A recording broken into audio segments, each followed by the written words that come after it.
যোৱাকালি 5 তাৰিখ 5 জুনত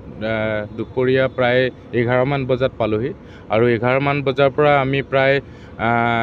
6 ঘণ্টামান তাত ৱেইট কৰা হ'ল 6 ঘণ্টা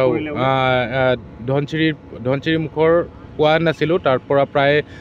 20 কিলোমিটাৰ আগত আমাক ইয়াত ৰখাই থ'লে আৰু ৰখাই থোৱাৰ পিছত প্ৰায় আমি 6 ঘণ্টামান তেখেতলোকৰ লগত ফৰেষ্ট গাৰ্ডে ৰখাই তেখেতলোকে কাজিৰঙা ফৰেষ্ট গাৰ্ডে ৰখাই থ'লে আৰু তেখেতলোকে আমাক নিৰ্দেশ দিলে যে আপোনালোক ইয়াৰ পৰা ঘূৰি যাওক আৰু মই ক'লোঁ যে কি চাওক আমি এখন উজাই যাব নোৱাৰে আমি কি কৰিম ইয়াৰ পৰা আপোনালোকক আমাৰ অৰ্ডাৰ আহিছে ইয়াৰ পৰা ঘূৰাই পঠিয়াবলৈ সেই মৰ্মে আমি কি কৰিলোঁ তাৰপিছত তেখেতলোকক ৰিকুৱেষ্ট কৰি ধনচিৰি ৰিভাৰলৈকে আহিলোঁ ধনচিৰি ৰিভাৰৰ পৰা আমি উজাই ওপৰলৈ আহিলোঁ ওপৰলৈ আহি মেলি আমি কি কৰিলোঁ আমি সিদ্ধান্ত ল'লোঁ যে কি প্ৰথমে সিদ্ধান্ত লৈছিলোঁ ঘূৰি যোৱা কিন্তু পিছত আকৌ সিদ্ধান্ত ল'লোঁ যে কি আমি আকৌ চিলঘাটৰ পৰা আৰম্ভ কৰিম যিহেতু কাজিৰঙা কৰ্তৃপক্ষক আমি সোধাৰ পিছত তেখেতলোকে ক'লে চিলঘাটৰলৈকে আপোনালোকক চিলঘাটৰ পিছত আপুনি আকৌ যাওক ডিব্ৰুগড়ৰ পৰা এটা সজাতি দলে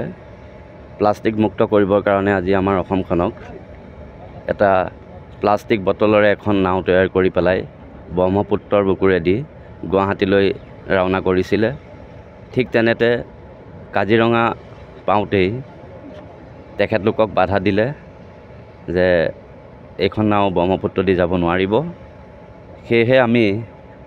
সঁচাকৈ দুখিত হৈছোঁ যে প্লাষ্টিক মুক্ত কৰিবৰ কাৰণে অসমৰ ৰাইজক সচেতন কৰিবৰ কাৰণে তেখেতলোকে যিটো পদক্ষেপ লৈছিলে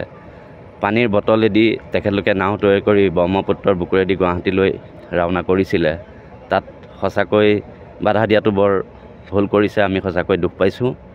আজি আমি শিলঘাটবাসীয়ে অসম সমবায় মৰাপাট কলৰ মা কামাখ্যা মন্দিৰৰ তলৰ যি অশোকাষ্টমী মেলা কমিটিৰ ফিল্ড আছিলে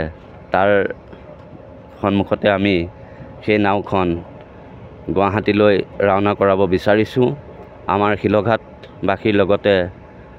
কলিয়াবৰ সমূহ ৰাইজে ইয়াত সহযোগিতা আগবঢ়াইছে কিন্তু আমি পুনৰবাৰ কৈছোঁ কাজিৰঙাবাসীয়ে যিটো কাম কৰিলে সেই নাওখন ব্ৰহ্মপুত্ৰৰ বুকুৰ পৰা উঠাই ঘূৰাই পঠিয়াইছিলে সেইটোত আমি সঁচাকৈ দুখিত হৈছোঁ তেখেতলোকে তাত এটা ভাল পদক্ষেপ লৈ তেখেতলোকক সহযোগিতা কৰাহেঁতেন আমি নিশ্চয় ভাল পালোঁহেঁতেন